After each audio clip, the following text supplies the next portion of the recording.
देखिए दोस्तों, आज के वीडियो में काफी महत्वपूर्ण टॉपिक पे अपन बात करने वाले हैं। जी हाँ, आजकल कई सारी ऐसी महिलाएं होती हैं जो शादीशुदा पुरुष होते हैं, उनकी जाके रखेल बनने का उनको काफी शौक होता है। जी हाँ, मतलब ये जो इंग्लिश में बोलते हैं लिव इन रिलेशनशिप में रहना, एडल्ट्री में रहना, उसको हिंदी और देसी भाषा में रखेली बोला जाता है। जी हाँ, और रखेली की क्या वैल्यू होती है वो आप सब जानते हो। जी हाँ, आज की वीडियो में पूरी डिटेल में अपन बात करने वाले हैं कि ऐसा नहीं है कि पुरुष ही पीड़ित है। आज की डेट पे ऐसी कई महिलाएं हैं जो कि काफ़ी ज़्यादा पीड़ित है किसी गैर महिलाओं की वजह से। ऐसा नहीं है, क्यों? क्योंकि कई जगह मैंने ऐसे केस देखता हूँ, ऐसे केस आते हैं आज की डेट पे जहाँ पे महिलाओं की शादी हो गई, 15 साल हो गई, 20 साल हो गई, हाउस वाइफ है, उनके पास 15 साल के बच्चे हैं, 20 साल के बच्चे हैं, अपने बच्चों को टेक केयर कर रही है, घर संभाल रही है, सब कुछ कर रही है, लेकिन पति कहीं बाहर बिजनेस कर रहा है। ठीक है, उम्र पति 55 साल है, 50 साल है, और कहीं दूसरी 30 साल की 35 साल की लड़की के साथ रह रहा है साहब, लिव इन में रह रहा है साहब, बहुत प्यार कर रही है उसको साहब। भाई पहली बात तो एक बात बता देता हूँ, तुम्हारी उम्र 50-55 की है ना, और आपके बच्चे हैं 15 साल 20 साल के बच्चे हैं, और उसके बाद आपको कोई लड़की 30 साल 32 साल की आपको प्यार कर रही है ना, तो आपको चूना लगा रही। प्यार नहीं, वो आपके एटीएम और बैंक बैलेंस चेक कर रही है, बस उसको यूज करेगी। जिस दिन वो खत्म हो गया उस दिन आपको लात मार के भग जाएगी, पहली बात तो।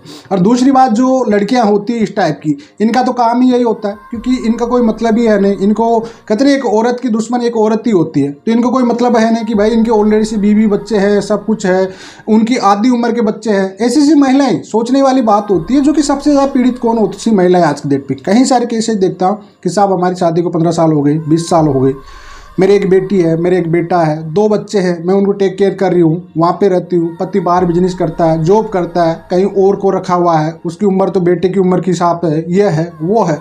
ऐसे कई सारे सवाल आते हैं महिलाओं के। ऐसा नहीं है कि भाई हर जगह ही महिलाएं गलत होती, कहीं जगह पुरुष भी कहीं सारे गलत होते हैं, जो वाकई अपने बच्चों की, अपने बाल बच्चों की, अपनी बीवी की जिम्मेदारी नहीं उठाते। जो कि बीवियां, कहीं बीवियां तो ऐसी तक आती है जो अपने पति की, सास ससुर की, माता पिता की टेक केयर करती रहती है। जी हाँ, घर पे हाउस वाइफ बन के बैठी है, बच्चों को टेक केयर कर रही है, 15-15, 16-16 साल के बच्चे हो चुके हैं, अब पत्नी के माँ बाप कोई भी नहीं बचा। तो ऐसी सिचुएशन में महिलाएं बहुत पीड़ित है।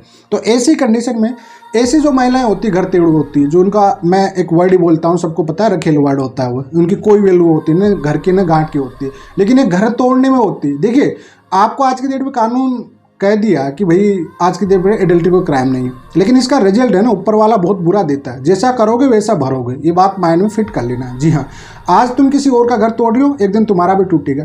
और तुम्हारा टूटेगा क्या, तुम्हारा घर बसेगा नहीं कभी। क्यों? क्योंकि तुम लीगली वाइफ कभी हो ही नहीं सकती। एक पत्नी का राइट और एक पत्नी का सम्मान आप कभी पा ही नहीं सकती हो। आपको एक गलत नज़र में ही देखा जाएगा सोसाइटी, समाज के अंदर में। तो इस वजह से ऐसी महिलाएं जो पीड़ित होती है, उनको क्या करना होता है, अगर उनका पति एडल्ट्री में चल रहा है, मान लीजिए सिचुएशन ऐसी बन रही है, किसी और महिला के साथ में रह रहा है, ऐसी सिचुएशन में बनी हुई है, वो टेक केयर कर रही है, बच्चों का ये कर रही है, तो देखिए सिंपल सी बात होती है, वहाँ पे एक प्रपोजल देना पड़ता है आपको। पहले तो एक तो सेक्शन 10 डाल दीजिए, जुडिशियल सेपरेशन का। जी हाँ, क्योंकि भैया उससे दूर रहना ही सबसे बेटर है। साथ में आप एक डीवी केस में डालोगे, पहले उसमें राइट टू रेजिडेंस लेना पड़ेगा आपको, और साथ में एंट्री मेंटेनेंस भी आपको उसमें बन जाएगा, डीवी में बच्चों का भी बन जाएगा अलग से। आपके एक बच्चों से अलग से फाइल बनाना पड़ेगा, आपको बनाना पड़ेगा। एक रेंट एग्रीमेंट बनाना पड़ेगा, या खुद का पति का घर है उस पर स्टे लेके पति को ही वहां से बेदखल करना और उस पर अपना अधिकार लेना है कोर्ट से। सिंपल सी बात है भाई, मरे भाड़ में जाए कहीं भी जाए, आपका आपका बच्चों का भरण पोषण मिलेगा, आपका राइट मिलेगा। जो प्रॉपर्टी है उस पर आप स्टे ले लीजिए, राइट टू रेजिडेंस लेके उस पर परमानेंटली स्टे लीजिए। जी हाँ, इसी सिचुएशन में करना पड़ेगा। क्यों?